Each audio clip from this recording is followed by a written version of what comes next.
Hey, what's good, y'all? It's your boy Darius. I'm back to y'all with another reaction video on the day, man. Look, I'm about to react to I guess the times that Charleston White I guess made a fool of these rappers. You know what I'm saying? I guess these are a compilation of Charleston White going off on these rappers, making them look bad. You know what I'm saying? So let's get into the video. Yes, my name is Charleston White. I'm a victim of a crime by a guy of a rolling 50 Crip. They call him 5-5 Street Crip. Baby OG Baby Snap. That what they call him? He got a cell phone in prison, and he's making threats to victims via social media. I got a quick question for you. What does Charleston White hate more than gangbangers? Yeah, you got that right. Gangbanging rappers. No. Stomp on his head, keep on dead. Stomp on his head, keep on dead. No. Because God let us witness the death of King Von. Pow, pow, pow, pow. And that style. From King Von to Lil Durk, T.I. to Soulja Boy, no one... Hey, that boy Charleston White wild, and he's still running around wilding like that. You know what I'm saying? Ain't nobody putting a stop to nothing. ...is safe when Charleston White's in town. And while most people would have been dead by now for half of this man has said and did, Charleston's still alive regardless, and he's still kicking. You don't want no problem with you keep on kicking up dust for. So let's take a look at the nastiest instances of disrespect this Texas native has dished out. Here's 10 times Charleston White humiliated rappers. Charleston White versus bandman Kevo. Let me ask you this. What's the most you ever paid for coochie for? Like 12 racks. 12 racks for intercourse is wild. And that's why the day 12 racks. Cheese interview with bandman Kevo dropped, the internet went bonkers. But the rapper was dead on his word, because he not only admitted to paying $12,000 for coochie, he also went on to say that he did it on a regular and that the average he paid for other less-priced sexual meetups was 6 bands. 12 racks? Behind this is crazy. How often does he do this? Are we talking hundreds per month, millions per year? I could end poverty in Ohio with that kind of stack. Now, I ain't coming at Badman Kevo's methodology for getting laid. It's his money, not mine. Well, how can you say that when Charleston White... 12 racks? For some... What? Man, this man wild at 12 racks. Lives and breathes God's air. When Say Cheese brought this particular issue up with Charleston in his own interview, the Texas native gave every fuck he could give. I don't love pleasure that much to get nobody $12,000, and all I get is a nut. That's a to me. I don't care how much money you got. You a sucker. If you give away that money for some.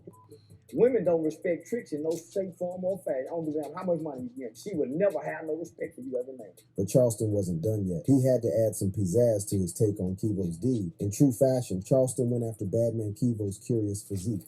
Man, if he really could lift weights, if he really could lift weights like he looked, because he looked like he lift weights, but he don't.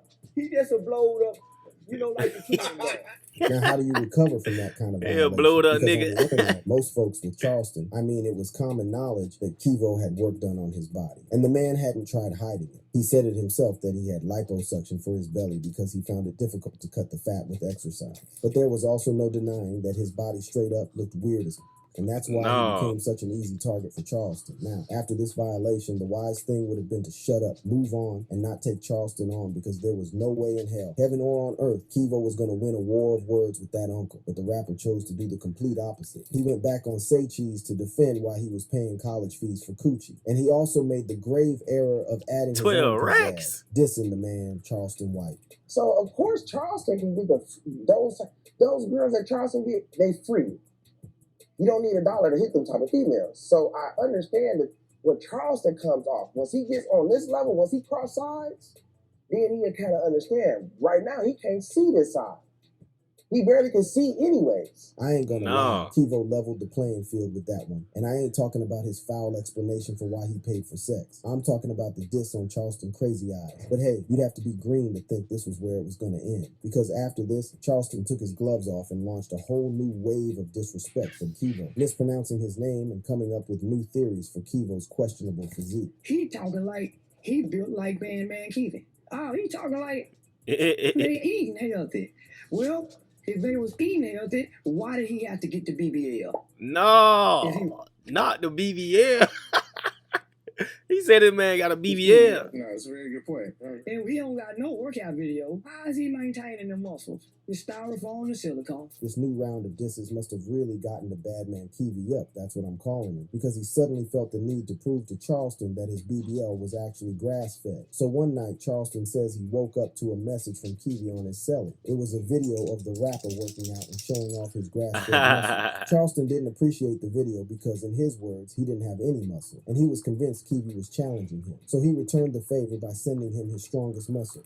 So I sent him the best muscle I had that I thought that would, could compete with other people's muscles. So I sent him my muscle. No. And I ain't just sent him a picture, I sent him a video. And I was putting grease on my muscle. You know, like how you grease, he was greasing his arm? Yeah, I was greasing mine. You can bet Kevo didn't sleep well that night. Hey, at what level of disrespect you gonna send him in your private part like that, man? At what level of disrespect that is? And as you would expect, Kevo called Charleston gay for the intimate expose he was given by the man himself. But Charleston had a logic to why he sent the video. And I gotta admit, it does sound logical. You saw my dick. I ain't see yours. My dick is on your mind. No. Your dick ain't on mine.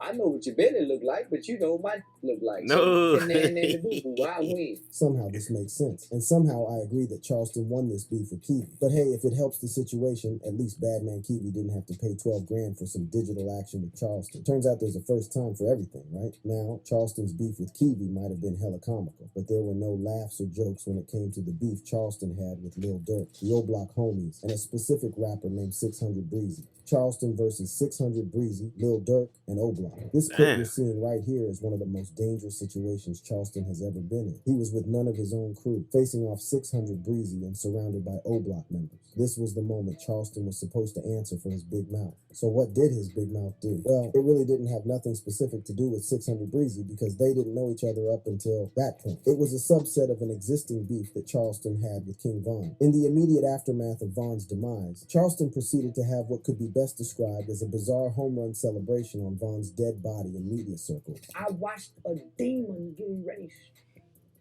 walked to his demise with so much power and force behind it. Charleston's rant on Von was so dramatic, many people who didn't know the guy thought he was tripping. Stomp on his head, King Von dead. Stomp on his head, King Von dead. And you don't blame them. If you didn't know that Charleston has been fighting the gangbanging lifestyle for most of his life, you would be wondering why the hell he was shitting all over a dead rapper's name. But you see, 600 Breezy and many of O-Block crew members knew that Charleston meant every word, and they hated it. Word on the street was that these homies and Breezy in particular were just waiting for the right time to get their hands on Charleston. And as the spirit of Von would have it, that chance presented itself at a movie premiere that both Charleston and 600 Breezy just happened to attend. 600 Breezy was there with his crew, but Charleston was there alone. Now, we in Mississippi at the movie premiere. Now, he come in and they get that, that's Charleston White, 600 Breezy. What's up, black man? Charleston had no idea in hell he was going to be in the same vicinity with one of Von's homies that day. And he sure as hell had no intention of partaking in any kind of violence. 600 Breezy, on the other hand, was ready for some action, even if he said he wasn't. And he would probably have hurt him if there wasn't one big problem. No. So I walk in the crib. I get that, hey, I'm on some cool shit. I never yelled at this. None of that. I never did. None of that. I know he gonna put the police on me. Telling me to my face, I'm putting the police on me. So it was the fear of the police that made Breezy move easy on Charleston. And knowing all of that, Charleston didn't even flinch 1 second in the presence of his ops. Even worse, the man stood on his word, saying that 600 Breezy and his crew killed black men, and that he, Charleston, was against anything that was against his race. Nothing happened that day to move the situation sideways, and Charleston got out of that situation with both his mouth and his ego intact. This was an obvious sell for Breezy, as you can imagine. Imagine someone disses your dead homie, and you catch them lacking on the outside and still can't do nothing. And even worse, Charleston would take an interview with everyone's worst culture correspondent, DJ Academics, where he dissed Von, some more, and all of Chicago. So Breezy warned Charleston, saying he better not catch Charleston outside. I said, but when I see you again, it's gonna be a problem.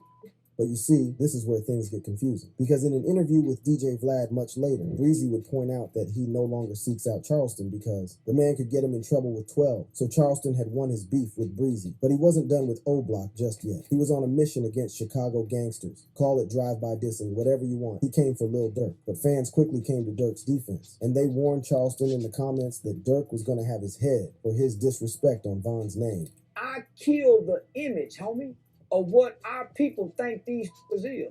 Lil Durk ain't no bad motherfucker. No.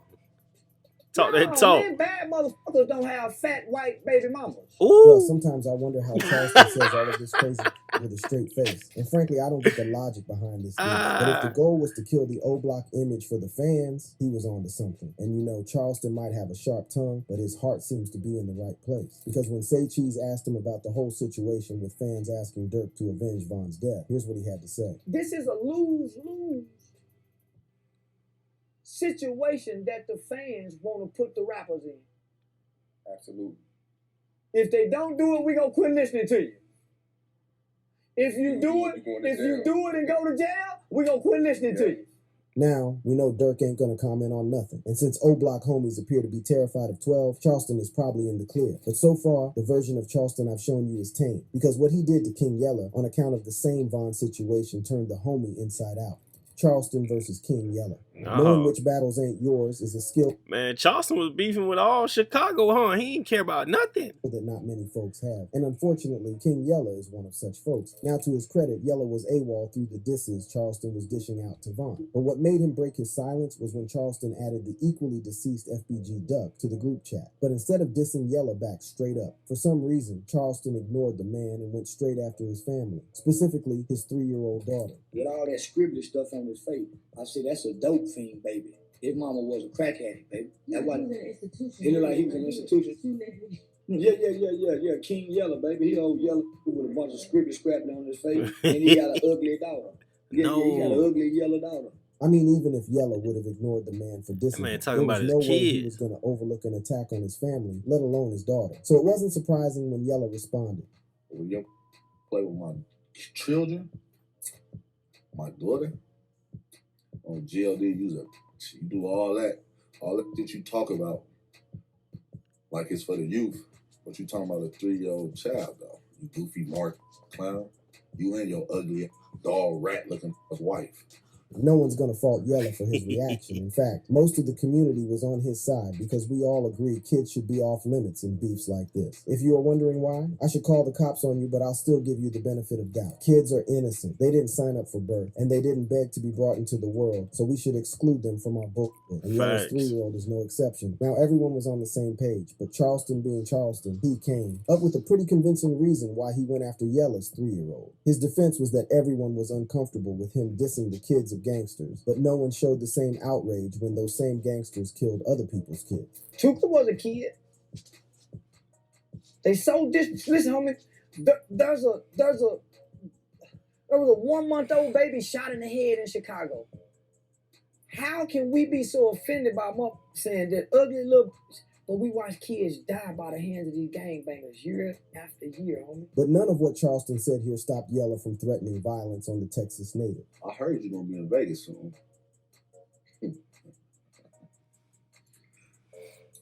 I hope you come with the police. Because if I find out where you're going to be at, my mama or my kids, I'm going to... You see these? You see this? No. I'm going to put this motherfucker all on your face. I'm going to smack you like a...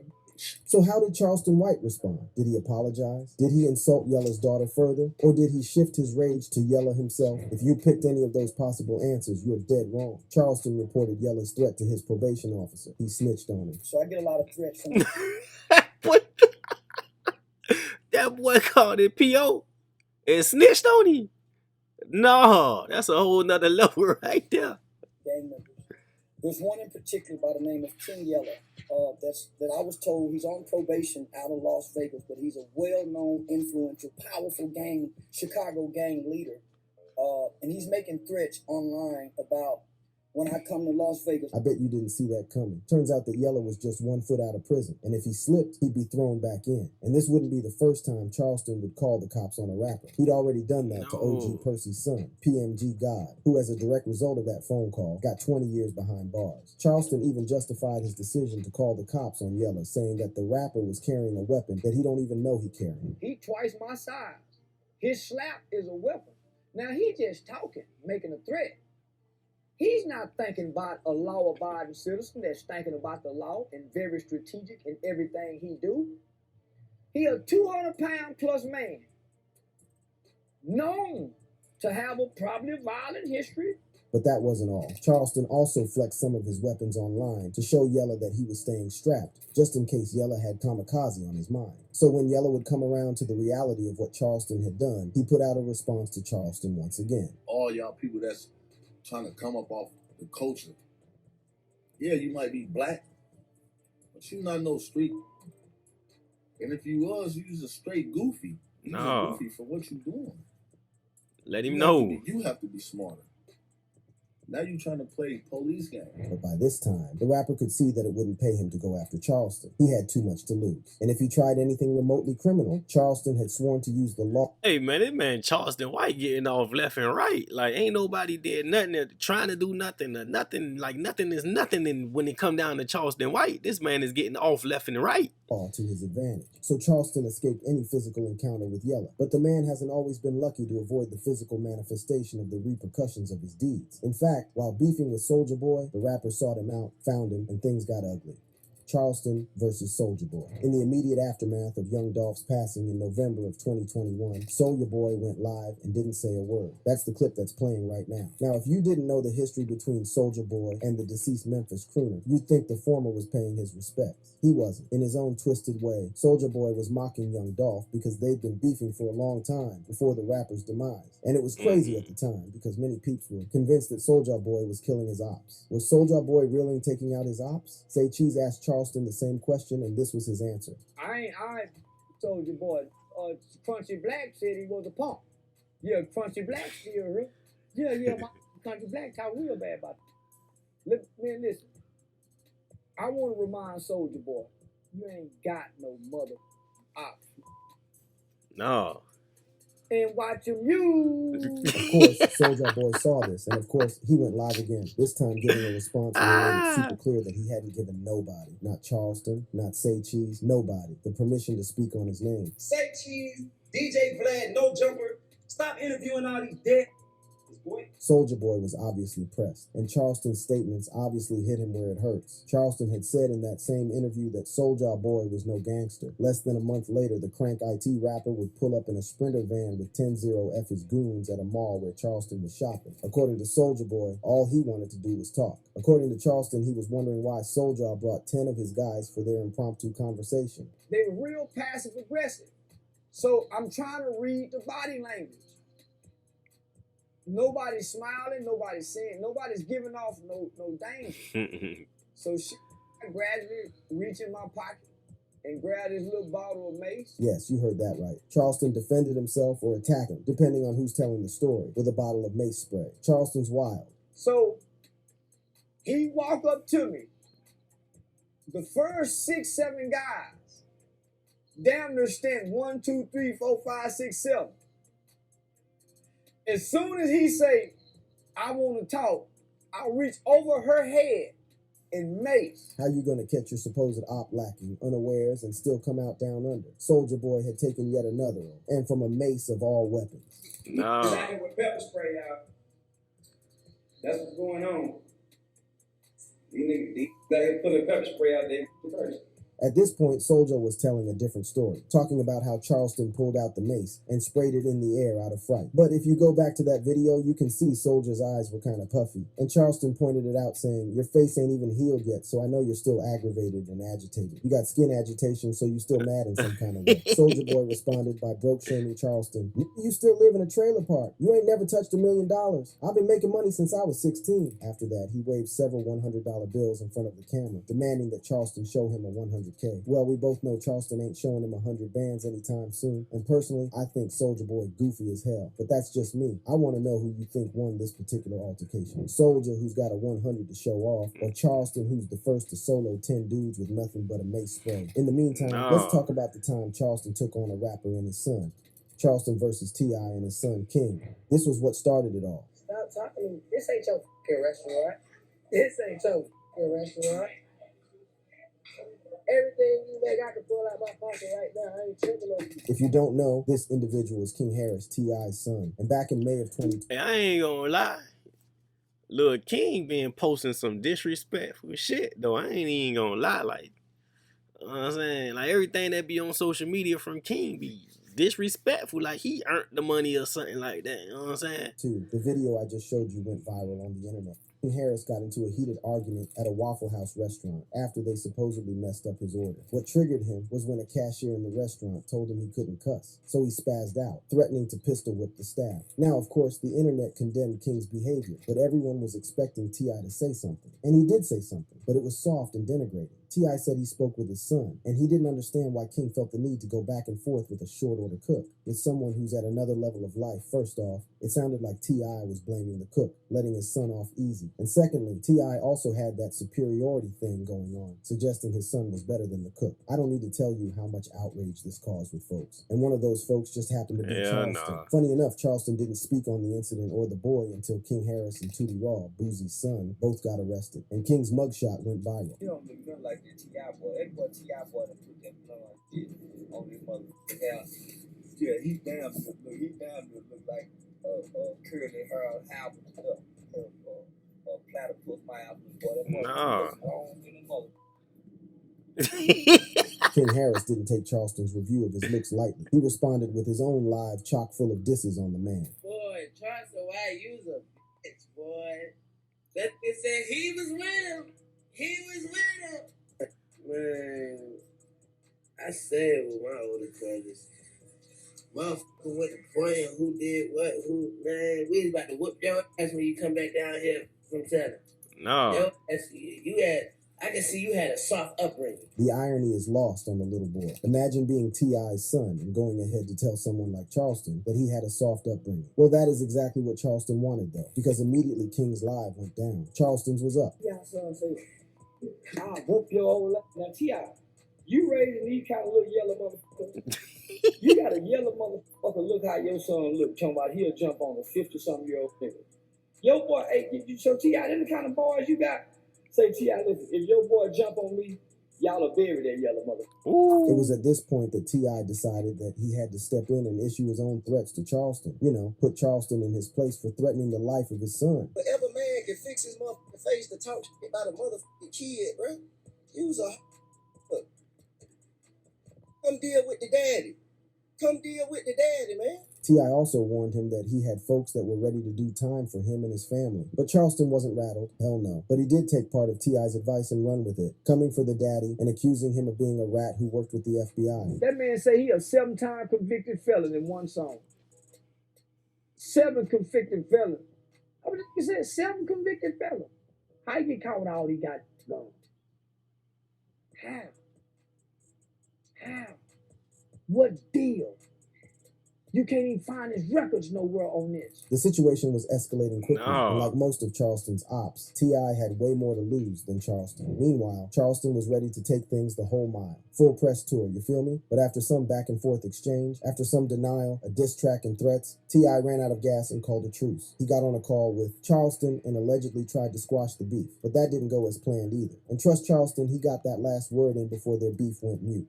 Yeah, just got off the phone with T.I. Yeah, just got off the phone with T.I. Yeah, just got off the phone with that's the end of the video. Look, man, this man Charleston White, dog. You could tell he don't care about nothing. You know what I'm saying? Like, shit. Charleston White, 50-something years old. He done been on Earth. He probably older than that. He done been on Earth long enough. You know what I'm saying? It's a game he been playing. You know what I'm saying? This ain't nothing new. So, I don't know. I guess he just was having fun with all these rappers. But it's the end of the video. Get in the comment box and let me know what y'all want to see next. Like, comment, subscribe, and I'm out. Pull up on the scene with the whole team. You like, what's that smell? I'm like, that's that sour D. Bitch, you already know that we smoking. Never smoking, Reggie, only poking. Watch me pull up on the scene with the whole team. You like, what's that smell? I'm like, that's that sour day. But you already know that we smoking. Never smoking, Reggie, only poking.